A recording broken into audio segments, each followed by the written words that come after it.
wired, which, as you know, is a complex story still under investigation, and we want to understand how we can contribute in terms of computation, or if we cannot contribute just by fitting, it's not that interesting.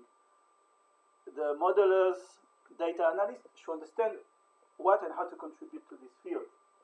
So I started last week to discuss neuronal navigation, and I'll show you some of the simulation we made so you understand what's the goal.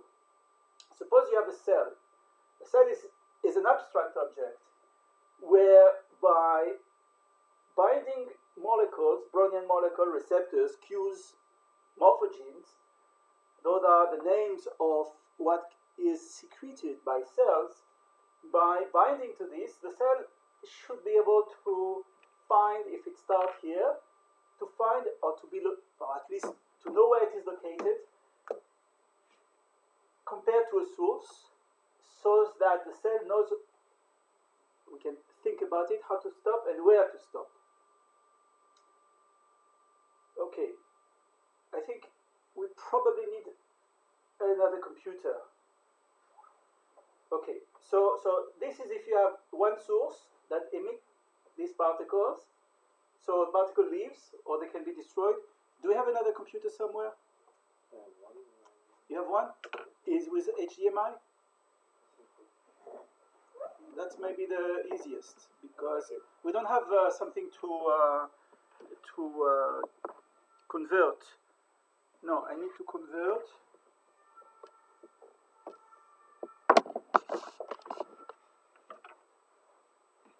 Okay, let's continue. See if it does it all the time. I think we are not going to have a good recordings.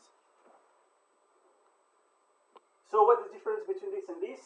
This is when you increase the concentration. And I will explain how this trajectory is generated. It's not coming from the sky. It's implementation of rules that we made. Okay, so how a cell will move toward the target and how the trajectories, you can see that the trajectory is in some sense more direct compared to this one. How you quantify this and how this is associated with, because the cell, what can it see? It sees binding of molecule at the red, and from this fluxes at the right, fluxes is the number of particles per unit of time. So you have the timing, you count the number of particles, and according to this, it should be converted into a cellular mechanism that allows the cell to move toward the direction.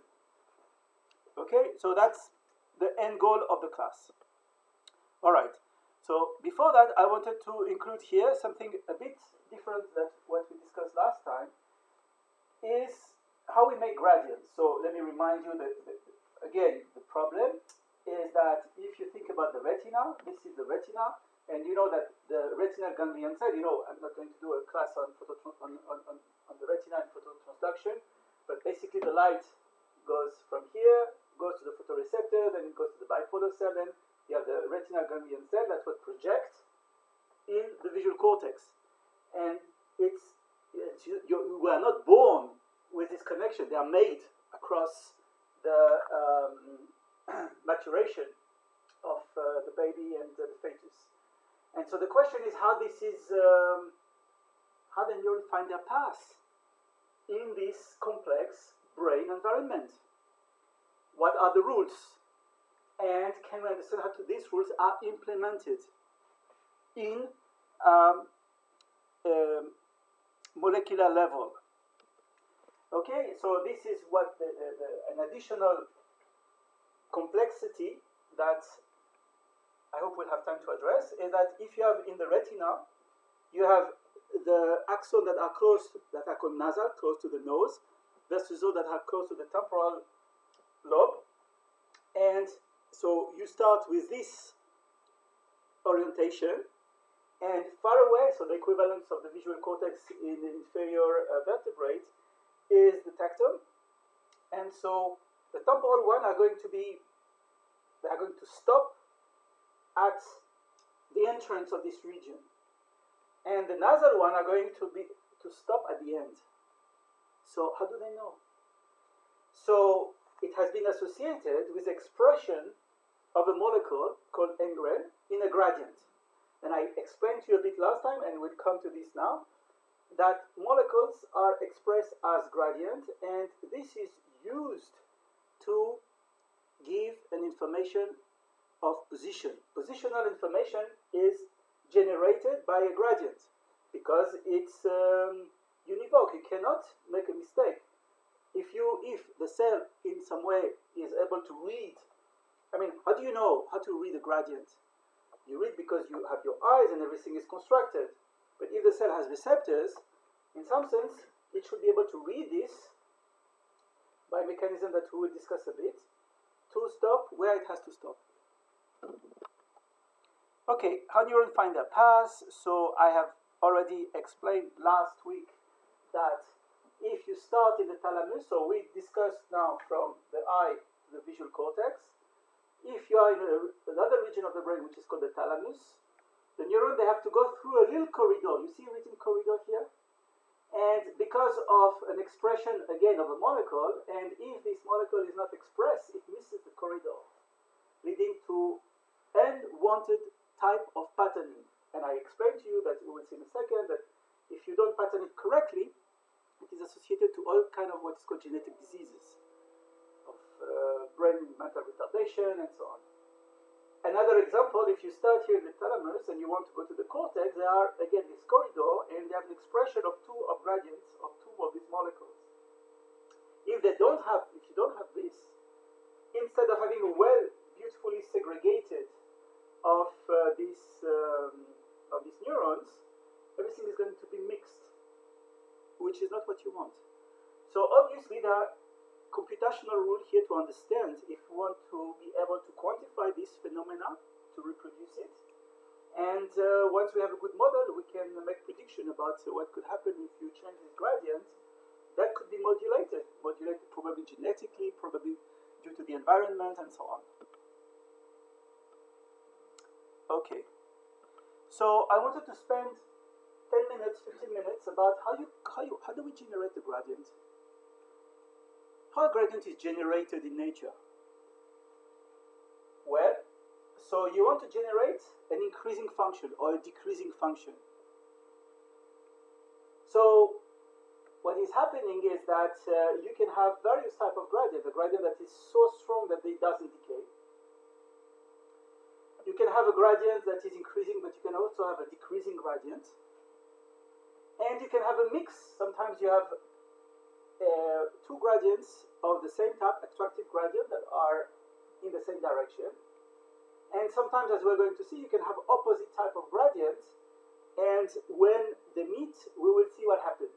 This is a way to create boundaries in the brain. The concentration gradient of protein, this is called a transcription factor. We can diffuse. So how they move from one position to another, just like Brownian motion. And so we will see that there is more than just diffusion. Because in the body, what generates a gradient? It should be a cell, a source. And the source should be molecules that are generated in the cell. So if the molecule enter into the cell, we will see that it can be more complicated in how the gradients will be generated. And of course, as we just said, they provide positional information. That is, the cell should be able to read where it is. So this comes back, I don't know if you know a little bit of history, 1 minute.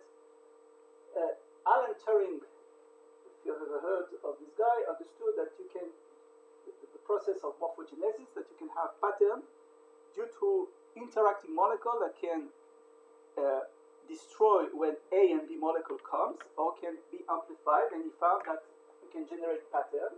And this was the field of pattern formation. So here we're discussing there should be a substance called morphogene, Mg, that propagates from cell to cell to control the chemical rate. The chemical rate, that is, if you have, as I said, if a molecule is produced by a cell, what defines the rate of production? And if each cell is able to produce, then when the molecule initiates its own transcription, it produces itself. When it moves to the next cell and this cell is identical to that one, why it will not produce the same amount? Because it's the same cell. And then we should not have any gradient. Okay. So about more than 50 years ago, Volpert proposed that it was theoretical, and 15 years ago we made a model on this. I have no time to explain that not only the cell is able to understand where it is located in this gradient, but there are thresholds.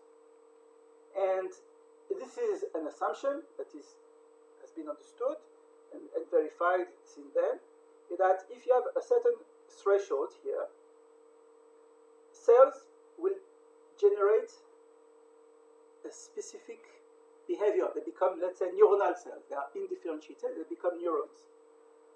And another types of, in a certain concentration, these cells will become different from that one. For example, they become astrocytes, they become other type of cells. So the fate is associated to the gradient.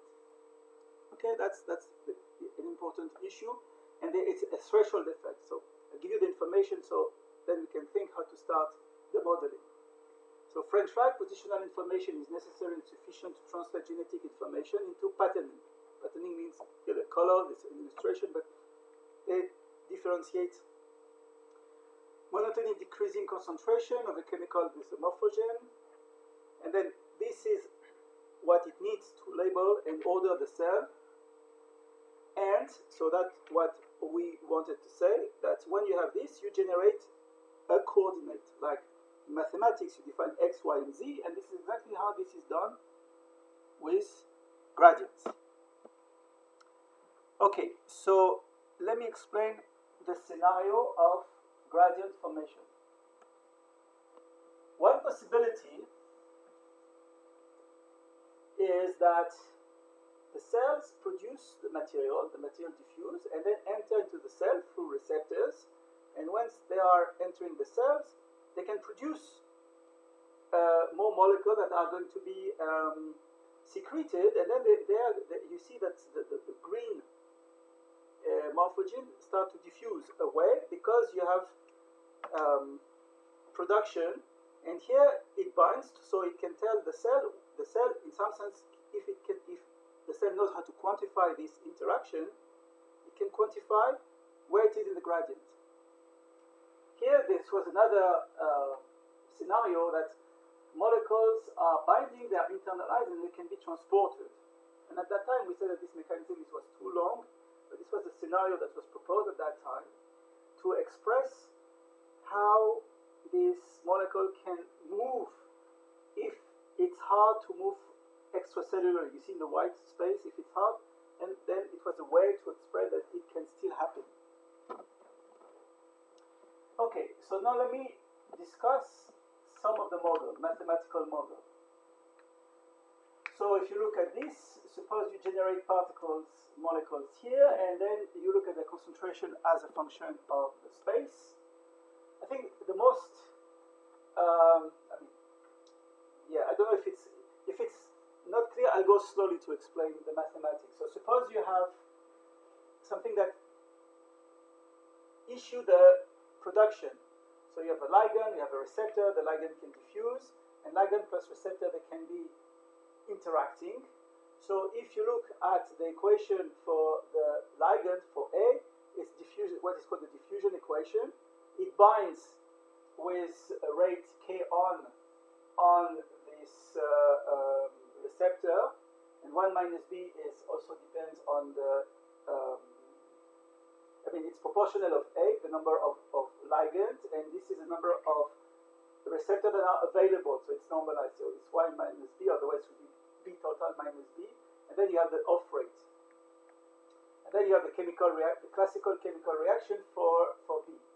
Again, I don't want to go into much detail. So this, in principle, if you solve this equation, and maybe I think the most simplest one should be in this case, it's even the most simpler one, but let's focus just on that one.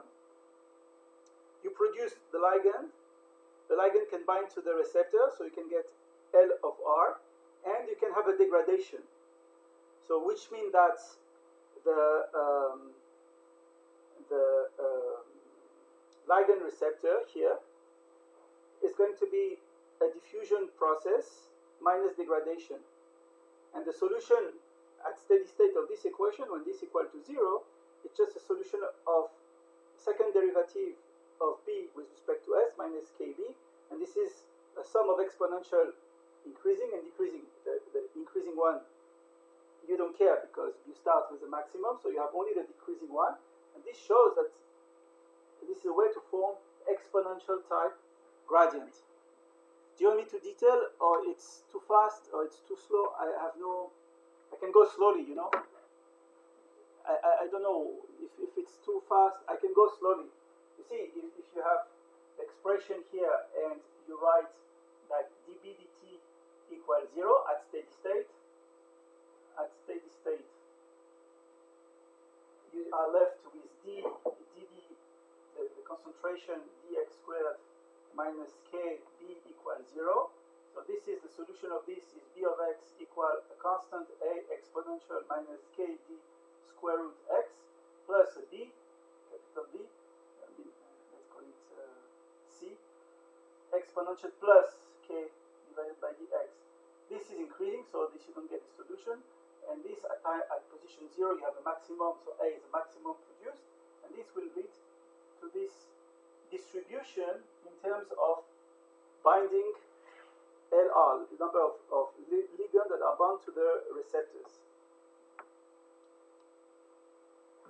Okay, so this is to say that generically this also shows a curve that is decaying, and you can go on. So people have, this was very, more than 20 years ago, people looked at this model to understand how gradient can be generated.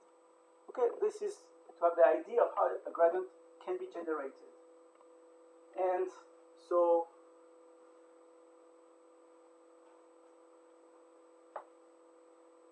we made the model about 15 years ago to say that if you have a cell that can produce a protein, a molecule, whatever, a morphogene, the morphogene is going to be extruded from the cell, it diffuses, and when it diffuses, it can go to the nucleus, go to the DNA, bind, and then it produces again, and then again.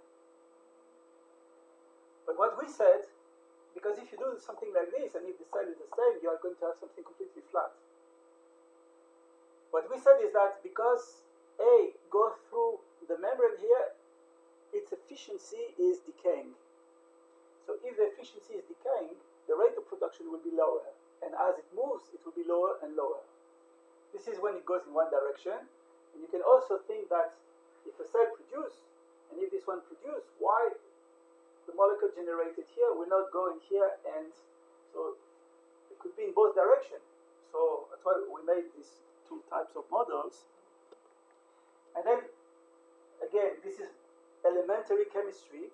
We converted this chemical reaction into equations. You have DNA plus something that initiates the cell that produces a molecule A. The molecule A can be hydrolyzed, that is, if it meets E plus A disappears. When A crosses the cell membrane, it becomes A star. It diminishes its ability to activate, which has a reduced transcription efficacy. And then we say when DNA plus A enters, it leads to DNA plus a production plus this A.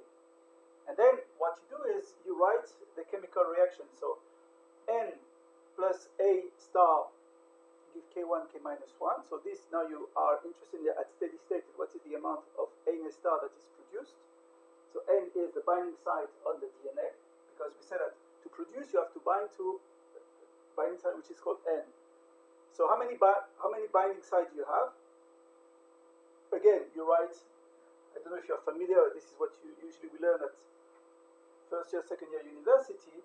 You write the chemical reaction for this. You know, DNA dt is K1N A star minus K minus 1 N A star. You see this is okay.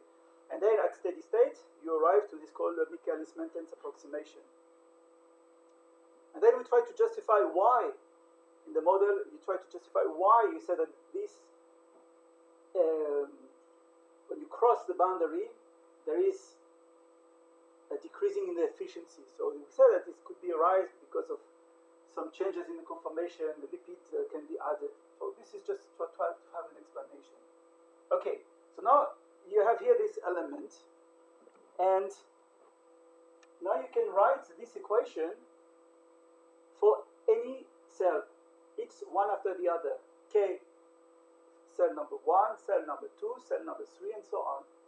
You say that the number of A molecules that are generated at cell K is proportional to the number of binding sites on the chromatin minus the rate of destruction.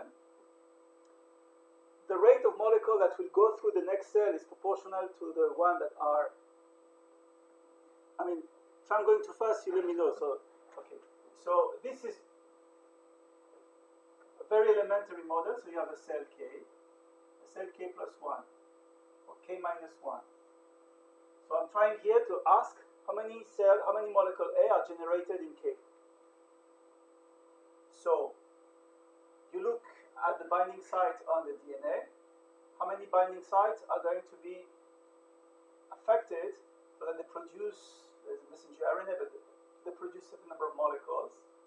Okay, this is what you have. They are going to be destroyed with a certain rate. Okay, that's what it is. Then the molecule A that goes here and cross here have become A star. So the number of A star is proportional to, at K, or K plus 1, at what you have at the flux here, minus a certain rate of destruction. And that's for the cell number 0, the number 1. Alright, now it means that you have an ensemble of equation to simulate on a computer. And this is just the case where you have, I told you that there was unidirectional and bidirectional fluxes, saying that the flux on this one can also come from that one, and then it goes in two directions. That's why here you have this term. But let's ignore this, it's not the goal. So from simple elementary equations, you can simulate. And the simulations, according to the different parameter, give different gradients that you can see here. Very sharp, very shallow. And so you can play with the parameter to adjust to whatever you want. Alright, now comes an interesting question. How do you generate a boundary between two brain regions? So, in blue, this is what we have just discussed. An element is produced, move to the next one, this one move to the next one, and so on. That's what I just explained to you, that there are models for this. Okay, now suppose I do the same in these cells here, in red. So this one is the same as that one, except this is for another molecule. B generates, so say that this one generates this one. However, A is going to destroy B, and B is going to destroy A. So each time A molecule meets B, it will be destroyed. But here, if you have a lot, even if you have one molecule here, at steady state, you will have a small amount of B. And in the opposite direction, here you have a small amount of A. So you can write this equation. It's very easy to write the inhibition A plus B. That's when it binds together, it gives 0. And now you can change the equation this way. The number of A produced, before we had this term, and now we say that if A and B are produced, this will diminish the amount of A. Each time A meets B, it will diminish by a certain rate beta. And you can do the same. This is for A equation, this is for the left, and this will be for the right, which you have the additional term. It's elementary mathematics of differential equation, where you add the words, you translate the words binding by minus. Alright, what is the result of this? That's the result. What do you think? What do you think of these results? That's right.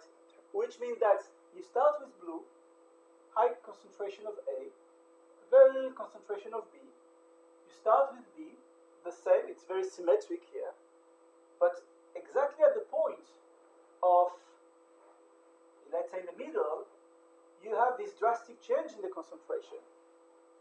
And this means that this is cell that will be patterned as B, as A. This is as B.